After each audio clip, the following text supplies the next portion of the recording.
आज मातृशक्ति, पितृशक्ति एवं अतिथिगण हमारे महानुभाव को हृदय की गहराइयों से सेवा जोहार। जैसा कि आप सभी लोगों को ज्ञात है कि हमारे इस क्षेत्र के सम्माननीय विधायक संजय यादव जी एवं आदिवासी समाज के अथक प्रयासों से हमारे देव स्थान बड़ा देव थाना पुराना पानी आज इसके सौंदर्यीकरण और इसके यहाँ पे आपको सभी लोगों को मालूम है कि पर्यटन विभाग का उद्घाटन होने वाला है। आप सभी जानते हैं कि ये जो स्थान है इस क्षेत्र के बरगी चरवा बेल्ट के आदिवासियों का ये देव स्थान है।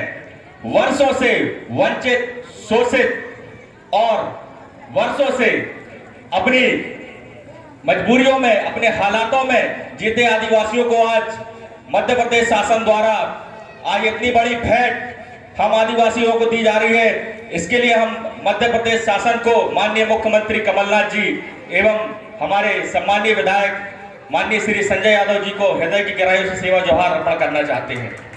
मैं पूछना आप सभी सगा समाज से लोगों से मैं कहना चाहता हूं, हमें केवल इतने ही काम में संतुष्ट नहीं होना है। आप सभी जानते हैं वर्तमान में यदि आदिवासियों के लिए सबसे बड़ी चुनौती है वो स्वास्थ्य की चुनौती है, सबसे बड़ी चुनौती है वो शिक्षा की चुनौती है।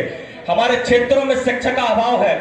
हमारे क्षेत्रों में जो विकास कार्य होने चाहिए, इतने वर्षों तक हम लोग विकास कार्य के लिए आके तरेर के बैठे रहे, इतने वर्षों तक हम लोग वंचित रहे अपने क्षेत्र में विकास कार्यों से।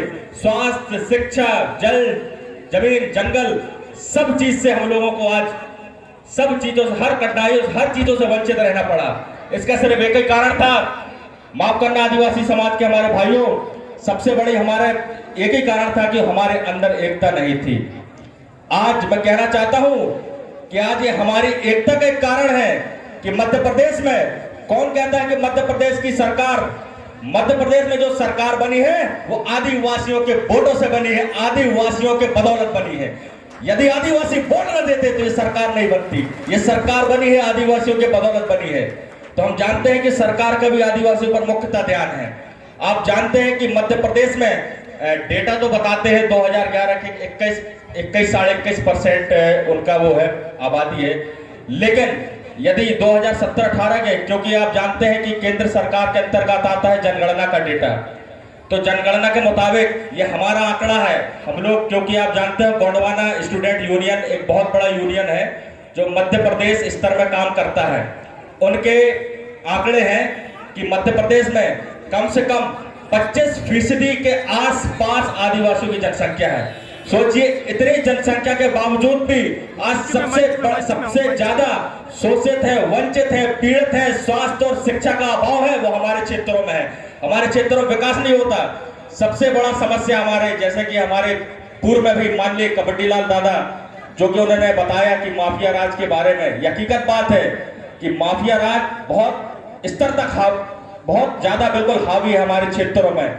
आप स्वयं देखते होंगे अपने क्षेत्रों में जाकर, गांव-गांव में फैंसे के माध्यम में भू माफिया, खनन माफिया, लैंड माफिया, ये सारे माफिया एक्टिव है। हमारे क्षेत्रों में फेंसिंग के माध्यम से जाते हैं, जमीनों पर कब्जा करते हैं, दलाली करते हैं, हमारी जमीनों की खरीद फरोख्त करते हैं, और कुछ तो हमारे लोग भी उसमें शामिल है, वो तो ठीक है, लेकिन ये जो काम किसका था आपको मालूम होना चाहिए। आप जानते हैं कि ये जो हमारे क्षेत्र है ये वो वाले क्षेत्र नहीं कहलाते हैं जो मंडला क्षेत्र के जो रिजर्व क्षेत्र कहलाते हैं, तो इसलिए हमें बहुत चुनौतियां करनी पड़ती है। फिर भी हम ये प्रयास करेंगे कि हमारे क्षेत्र में जो वर्षों से आदिवासी समाज पीड़ित रहा, शोषित रहा, उसके लिए ये कार्य हो रहा है। और मैं चाहूंगा, और एक बात मैं और कहना चाहूंगा कि गांव-गांव में, क्षेत्र में ये जो क्रेशर लगाए जाते हैं, ये जो क्रेशर से हमें बहुत ज्यादा नुकसान होता है। आप सभी जानते हैं कि हमारे बड़ा देव थाना के स्थल के आजू बाजू भी क्रेशर लग चुके हैं। ऐसा नहीं है कि समिति ने प्रयास नहीं किया, बहुत प्रयास किया, इसके बावजूद भी आप जानते हैं कि माफियाओं के हाथ बहुत ऊपर तक है। बड़े बड़े अधिकारियों से, बड़े बड़े मंत्रियों से हम कुछ नहीं कर सकते उसका, लेकिन फिर भी हम चाहेंगे, क्योंकि मंत्री महोदय आ रहे हैं, जब यह पर्यटक स्थल बन रहा है तो मेहरबानी करके इस क्षेत्र के आसपास जितने भी क्रेशर हैं उनको बंद करने का कार्य करें। यदि क्रेशर बंद नहीं होगा तो बहुत ही बड़े स्तर में आंदोलन किया जाएगा। अब आदिवासी समाज जाग चुका है, मानते हैं कि उस स्तर तक नहीं जागा है, लेकिन हम लोगों ने अब ये ठान के रखा है कि अब हमारे क्षेत्र में विकास होगा, जो कुछ भी होगा वो हम लोगों की सहमति और हम लोगों के सहयोग के बिना नहीं होगा, हम लोग के सहयोग के साथ होगा। हम चाहेंगे, हम भी चाहते हैं हमारे लोग विकसित हो, शिक्षित हो, आगे बढ़े, आगे जाएं।